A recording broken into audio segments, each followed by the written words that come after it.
Broccoli ভর্তা। ফুটন্ত জলে একটা ব্রকোলি ছোট ছোট টুকরো করে কেটে 5 মিনিট ভাপিয়ে জল ঝরিয়ে রাখতে হবে।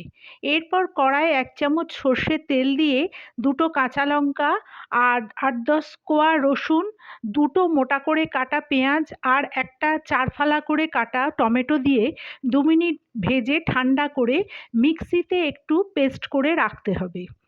ব্রকোলিগুলোকে হালকা হাতে একটু ক্রাশ করে নিতে হবে।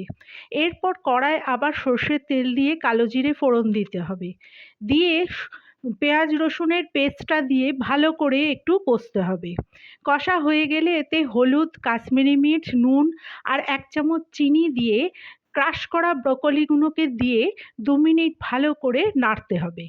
নাড়তে নাড়তে জল শুকিয়ে এলে তখন এতে ধনেপাতা আর নামানোর আগে 1 চামচ সর্ষের তেল দিয়ে নামালেই রেডি ব্রকোলি ভর্তা।